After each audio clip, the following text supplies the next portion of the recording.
God, Father, Son, and Holy Spirit. Amen. Please be seated. Oh, I hope you enjoyed the sermon.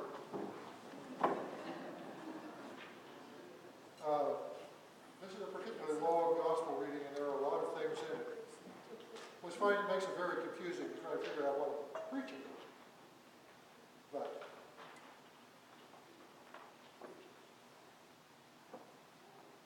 as our gospel story opens, a woman has gone to the well, to the village well, to draw water. And here she encounters a man, a traveler, who asks her for a drink of water.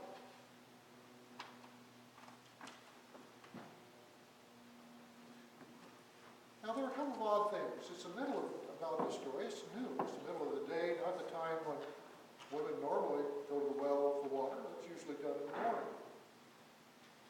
So that makes us wonder about this woman in the first place. And there have been a lot of preaching done on this woman, what she may or may not have done, and why she was there at the well.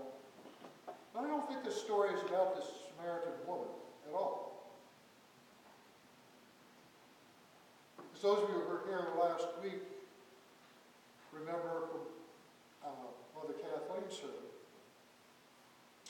John, when he wrote this gospel, probably 3 generations or so after the resurrection,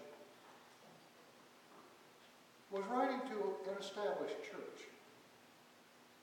It wasn't like those first missionaries who went out and founded churches, because his church was already there. This was long enough that the church had formed, and it was also an early time in the church, and there was still a lot of kind of controversy over what was going on here. Who was this Jesus, this Christ, the Messiah? Was he the Son of God? The divine Word? Was he a man? The human Jesus? You know, this is a question that was fairly important to the people of that time. It really wasn't settled until much later with what we now have called the Nicene Creed.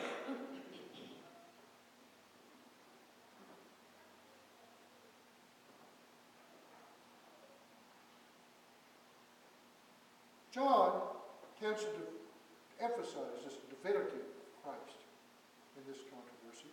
He does not present Christ as entirely divine, and we have a few glimpses of the human Jesus in his gospel.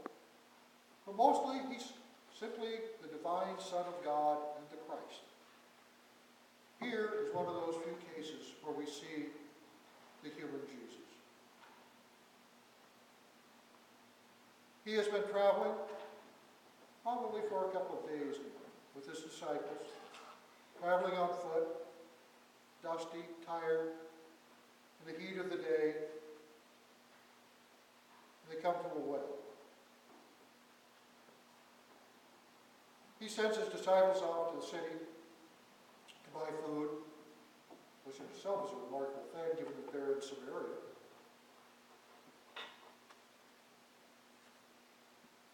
And this woman comes to the well, encounters him, sees what his need, and he asks her for a drink of water.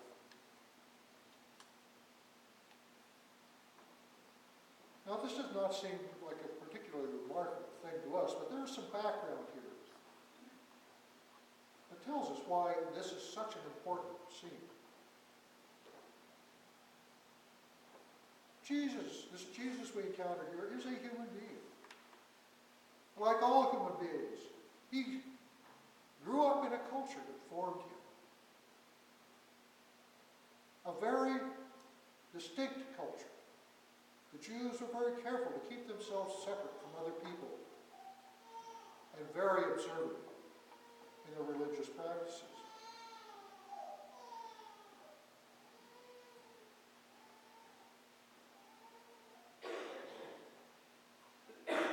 So, these cultural influences that Jesus would have grown up with are 2 very important kind of almost cornerstones of that Jewish culture of the time. One of them is a deep, very old, centuries old animosity between the Jews and the Samaritans. And the other was that this was a patriarchal society in which men and women were socially separated. Now, the first of these, this animosity between the Jews and the Samaritans, went back several centuries by the time of Christ. And it stemmed from a time when the northern kingdom of Samaria was conquered by the Assyrian Empire. And it was, as was common in those times, the conquerors divided up the people, sent most of them to other conquered lands, and brought in people from those conquered lands and settled them in Samaria. This was a common practice. It was meant to bind everybody together.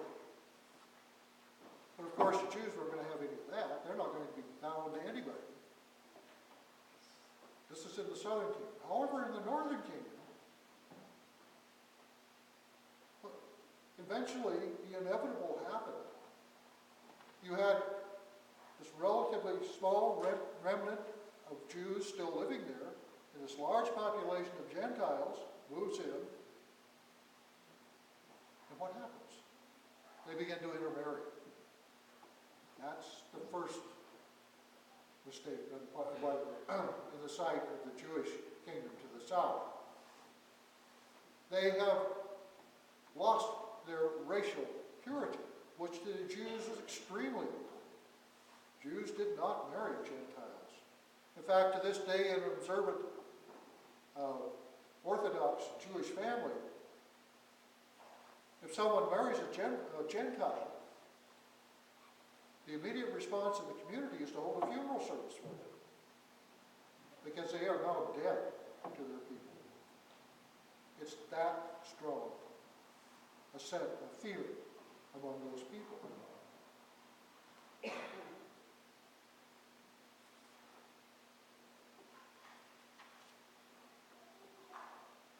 So, in the eyes of the Jewish people to the south, the kingdom of Judea, these were no longer Jewish people. Yes, they still maintained their original Jewish religion, more or less.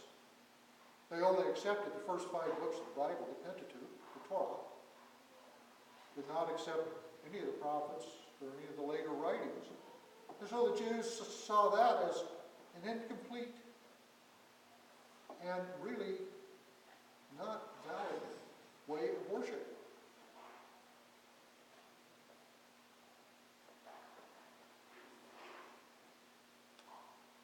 But in the course of time, pretty much the same thing happened to the southern kingdom of Judea. Only this time it was not the Assyrians, it was the Babylonians. And the Babylonians again gathered up the people in Judea, particularly the religious and political leaders, who were pretty much one and the same, and moved them all to Babylon, leaving a small remnant. They, however, reacted very differently than did the northern kingdom. They remained stubborn Jewish. Even in exile, they maintained their traditions, they maintained their separation, they maintained their religion. So 70 years later, when the Babylonians were defeated by the Persians, this Jewish population in Babylon still remained Jewish. And the Persian king Cyrus, at that time, released them to return to their homeland, which they did. But of course, they got to home, got to Judea, got to Jerusalem. Where's the temple? The temple had been destroyed. The temple, the center of their universe, center of their world, had been destroyed. So their very first act, as Ezra and Nehemiah tell us, was to begin rebuilding the temple. Now when the Samaritans heard about this, they thought, cool, they're back. Let's go help. Let's go help build this temple back up so we can all worship at the temple once more. They go to Jerusalem, offer their services, and are flatly, no questions asked, rejected. What are you impure mutts doing here, trying to help us build a temple? Go away. Go back home. Well, you can imagine how you would feel in a case like that. And the Samaritans felt that way. They carried that grudge for a very long time. Centuries ago.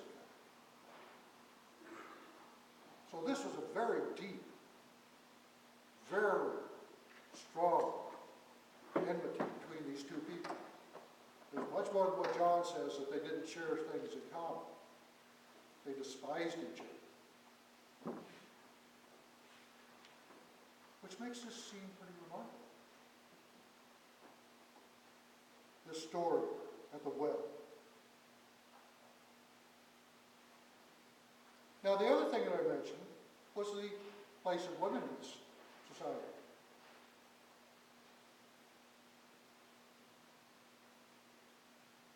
In that culture, and you've probably heard this before, women, as in many cultures at that time, were property.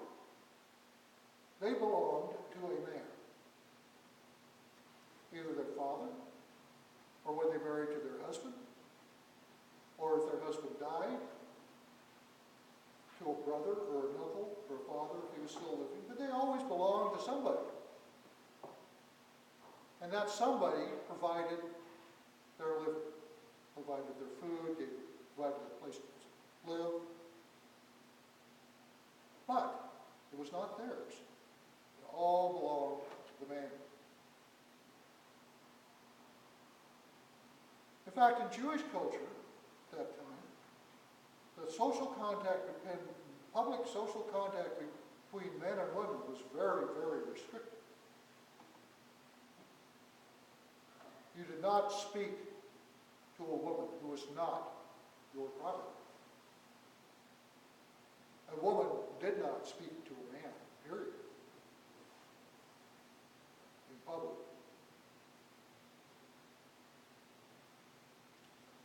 So now we have the fact that this woman is not only Samaritan, but she's a woman. Two strikes against her. But this doesn't seem to bother this Jewish rabbi, Jesus, which is quite remarkable. Because in Jewish culture, as I said, the social separation included that a rabbi never spoke to a woman, even his wife, in public.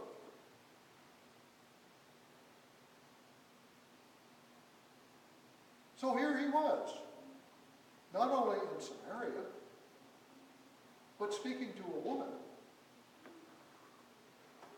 This is something that just didn't happen in those days. But it raises an interesting question. Why was he in Samaria in the first place? Well, there's an answer to that too.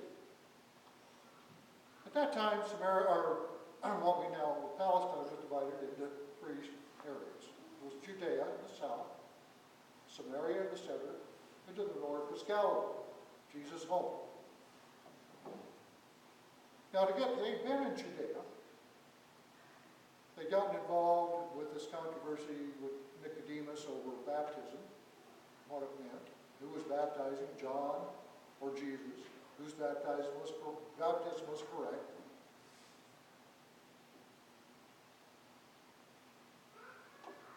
So Jesus had decided to return to Galilee. Now, to go to Galilee, if you were going to avoid traveling through Samaria, you would cross the Jordan at the southern border of Samaria into Gentile country, travel north till you get north of Samaria, cross the river again, and go on your way to Galilee. It was about a 6-day trip on foot, and it's a long journey. But if you just went straight through Samaria, it only took about half that long. So Jesus, in a hurry to get back to Galilee, opts to travel through Samaria.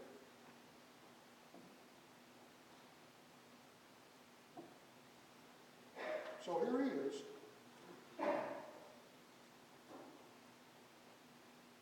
In Samaria, speaking with a woman.